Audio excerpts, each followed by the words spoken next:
بسم الله الرحمن الرحيم. قال الله تبارك وتعالى في القرآن المجيد: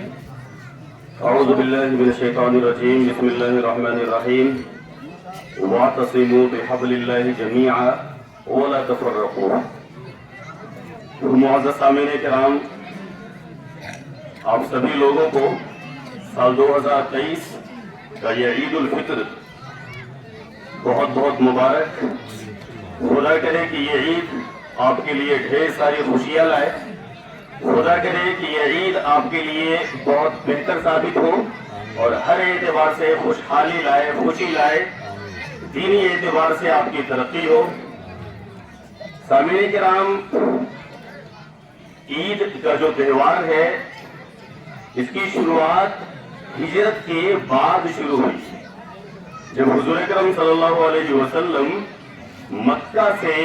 مدینہ تشریف لائے تو وہاں دیکھا کہ مدینہ کے لوگوں کے 2 خاص دن تھے،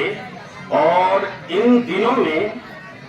مدینہ کے جو یہودی حضرات ہیں، دوسرے حضرات ہیں، وہ کھیل کود کیا کرتے تھے، کشتی کرتے تھے، کھیل کرتے تھے، مستی کرتے تھے، تفریح کے کچھ دوسرے کام کرتے تھے. تو حضور اکرم صلی اللہ علیہ وسلم نے مسلمانوں سے فرمایا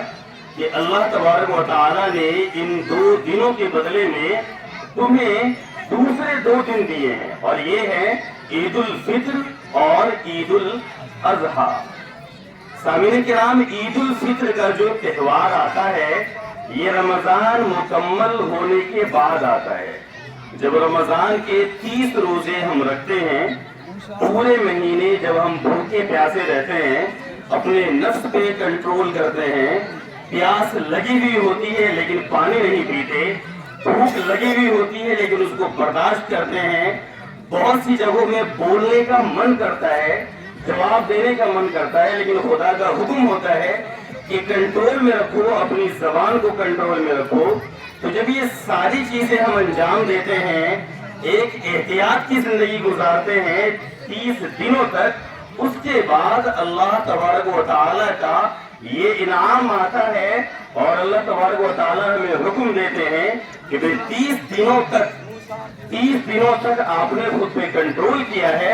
اب آپ کو انعام یہ مل رہا ہے کہ آج آپ کھائیں اور پیئیں. گویا کہ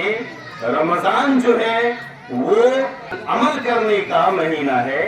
رمضان میں خود کو ٹریننگ دینے کا مہینہ ہے، عمل کرنے کا، محنت کرنے کا مہینہ ہے. اور رمضان کے بعد جو عید کا دن آتا ہے یہ انعام لینے کا دن ہے.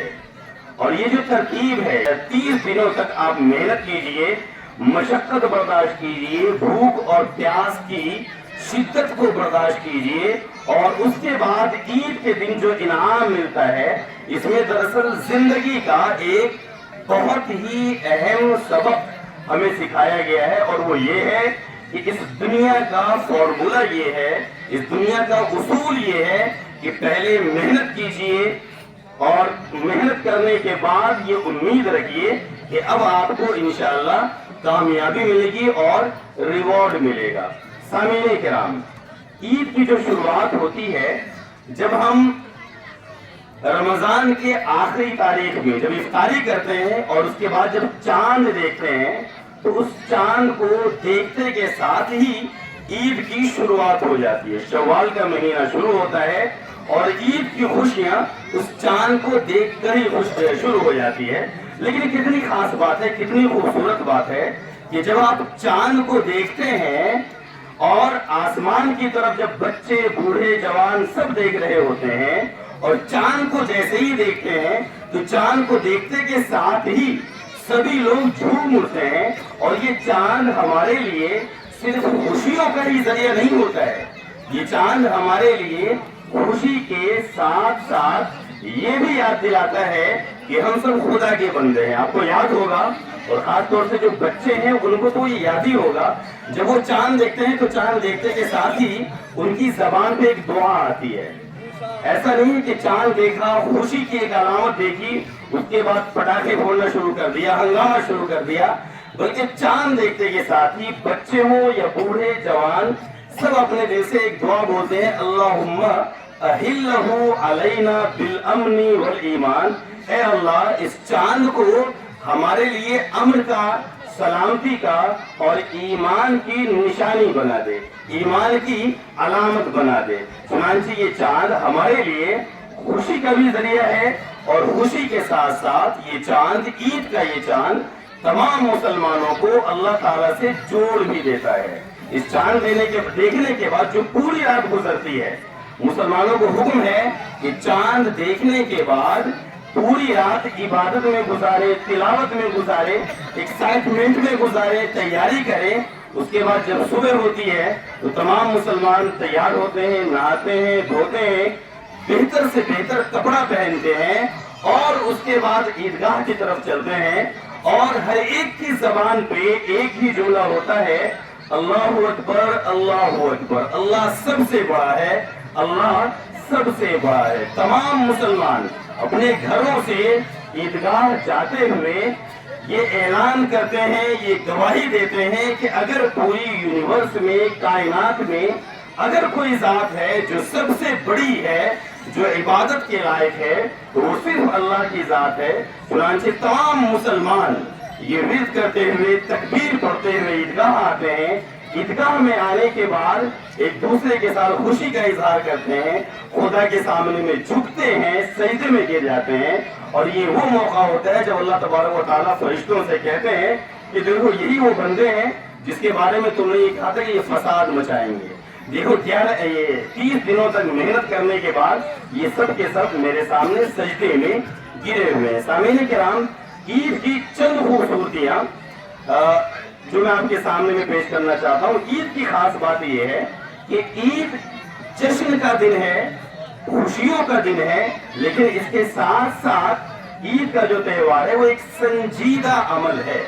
مطلب ایسا نہیں کہ ہم عید کے دن خوشی میں ہنگامہ کرنا شروع کر دیں، یا کوئی نعرے بازی شروع کر دیں، یا شہر کے دوسرے لوگوں کو تکلیف دے دیں، بالکل بھی نہیں۔ عید ایک سنجیدہ عمل ہے، اور اللہ تبارک و تعالیٰ نے خوشی میں بھی کیسے کنٹرول میں رہنا ہے، ادب کے ساتھ، سلیقے کے ساتھ کیسے خوشی منانی ہے، یہ ہمیں سکھایا ہے۔ ایک دو باتیں، جب عید میں مسلمان خوشیاں بانٹتا ہے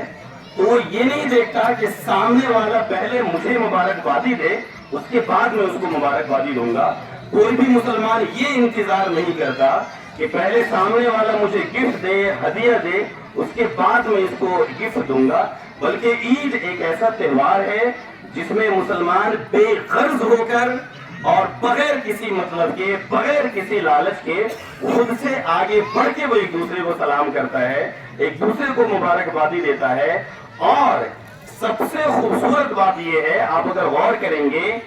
پوری دنیا میں عید ایک واحد ایسا تہوار ہے کہ جس دن کوئی بھی انسان کسی کے بھی گھر میں جا کر اس کے کھانے میں شریک ہو سکتا ہے۔ کتنی عجیب بات ہے کہ عام دنوں میں اگر کوئی دوسرے کے گھر میں داخل بھی ہو جائے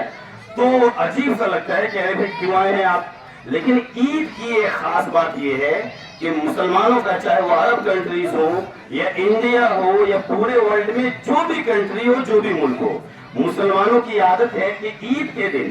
کوئی بھی کسی کے بھی گھر میں جائے، اس کے کھانے میں شریک ہو جائے، مٹھائیاں کھائے، کھانا کھائے، اور یہ اس بات کی علامت ہے کہ یہ عید جو ہے مسلمانوں کو محبت کرنا سکھاتی ہے، اور مسلمان الحمدللہ محبت کرتے بھی ہیں۔ جب مسلمانوں کو موقع ملتا ہے تو محبت نہیں بلکہ محبت سے جو بڑی چیزیں ہیں وہ بھی قربان کر دیتے ہیں۔ مسلمانوں کو جب موقع ملتا ہے خدمت کرنے کا تو وہ یہ نہیں دیکھتے کہ سامنے والا کس مذہب کا ہے، کس رنگ کا ہے، کس کلر کا ہے، بلکہ وہ آگے بڑھ کے اپنی خدمت پیش کرتا ہے۔ آج کے دور میں معمولی باتوں پر عام طور سے ایسا ہوتا ہے کہ ہم اپنے رشتے بگاڑ لیتے ہیں، اپنے دوستوں سے، اپنے تعلقات والوں سے، گاؤں کے لوگوں سے، پڑوسیوں سے۔ تو بہرحال آج عید کا دن ہمارے پاس اس بات کا موقع ہے کہ ہم اپنے پچھلے تمام شکایتوں کو بھول کر، تمام اختلافات کو، تمام جھگڑوں کو بھول کر آگے بڑھیں، اور اپنے رشتہ داروں کو، اپنے پڑوسیوں کو، اپنے دوستوں کو، بھائیوں کو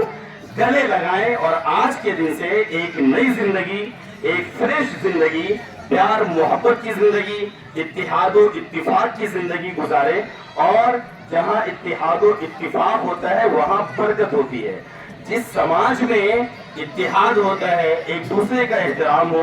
رسپیکٹ ہو، محبت ہو، وہ سماج ترقی کرتا ہے. اور جہاں ایک دوسرے سے نفرت ہو،